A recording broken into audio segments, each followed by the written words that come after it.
నమస్కారం. జనవరి 31 నుంచి అంటే ఈ నెల 31వ తారీఖు నుంచి parliament vote on account budget సమావేశాలు ప్రారంభం కాబోతున్నాయి.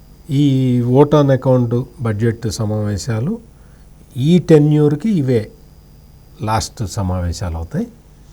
అంటే నరేంద్ర మోడీ రెండోసారి అధికారంలోకి వచ్చిన తర్వాత ఇవే పార్లమెంటు చివరి పార్లమెంటు సమావేశాలు. ఈ చివరి పార్లమెంటు సమావేశాల్లో ఓట్ ఆన్ అకౌంట్ బడ్జెట్ పెడతారు.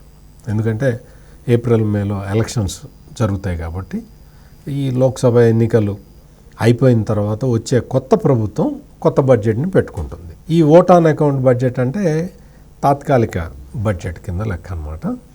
ఈ తాత్కాలిక బడ్జెట్ పెట్టిన తరువాత మీ పిల్లలు ఇంటర్మీడియట్ మరియు ఎంసెట్ చదువుతూ సబ్జెక్ట్స్లో కన్ఫ్యూజ్ అవుతున్నారా? కాన్ఫిడెన్స్ లెవెల్ తక్కువగా ఉందా? రిపీటెడ్ మిస్టేక్స్ చేస్తున్నారా?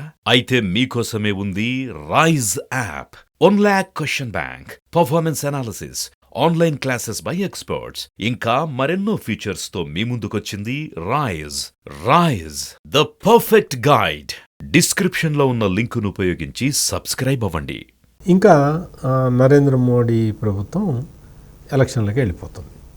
ఇది ప్రతిసారి ఇదే జరుగుతుంది. ఈసారి కూడా అదే జరుగుతుంది. ఫిబ్రవరి 9న పార్లమెంటులో బడ్జెట్ ప్రవేశపెడతారు. ఈ ఓట్ ఆన్ అకౌంట్ బడ్జెట్ని ప్రవేశపెట్టి అందులో తాత్కాలిక బడ్జెట్ కాబట్టి ఎవరికి ఎంత ఇస్తారు ఏంటి దాదాపుగా ఎన్నికల మేనిఫెస్టోలో చెప్పే అంశాలకిను ఈ ఓట్ ఆన్ అకౌంట్ బడ్జెట్లో పెట్టే అంశాలకి చాలా దగ్గర పోలిక ఉంటుంది. సహజంగానే ఉంటుంది, అన్ని పార్టీలు అదే చేస్తాయి. అంటే ఇంకా ట్యాక్సేషన్ వాటి జోలికి ఏం పోరు. ఇందులో ఓట్ ఆన్ అకౌంట్ దాంట్లో ట్యాక్సేషన్, కొత్త పన్నులు పెంచడం, లేకపోతే పన్నులు తగ్గించడం ఇటువంటి వాటికి ఏం పోరు. కానీ మొత్తం అన్ని దేనికి బడ్జెట్ ఇవ్వాలి, ఎంత బడ్జెట్ ఇవ్వాలి, వాళ్ళ డైరెక్షన్ ఎట్లా ఉంది, వాళ్ళ ఫోకస్ దేని మీద ఉంది, ఇటువంటి విషయాలన్నిటి మీద ఈ ఓట్ ఆన్ అకౌంట్ బడ్జెట్ని ప్రవేశపెడతారు. అది ఫిబ్రవరి 9న ఉంటుంది.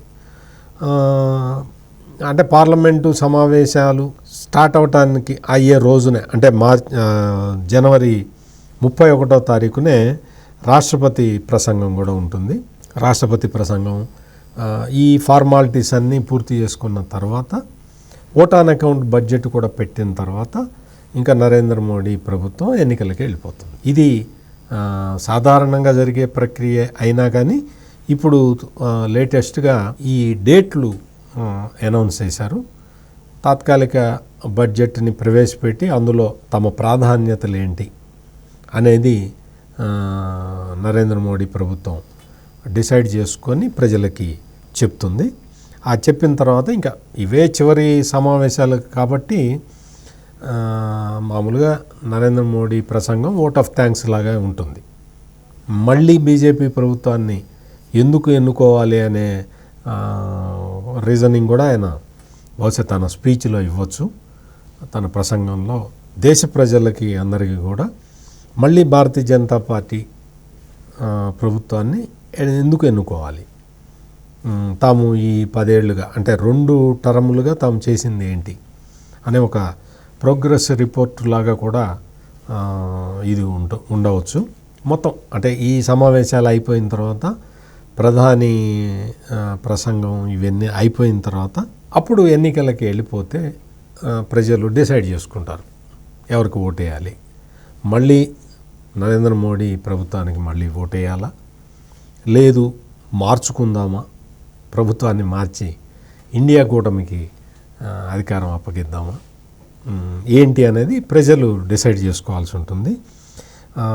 అయితే ఈ ఓట్ ఆన్ అకౌంట్ బడ్జెట్ సమావేశాలు పూర్తి అయిన తర్వాత వెంటనే రాజకీయం మొత్తం అంటే దేశం మొత్తం కూడా ఎన్నికల మోడ్లోకి వెళ్ళిపోతుంది. ఇప్పటికే జనవరి నుంచే మొత్తం దేశవ్యాప్తంగా కూడా ఎన్నికల వాతావరణం ఉన్నది.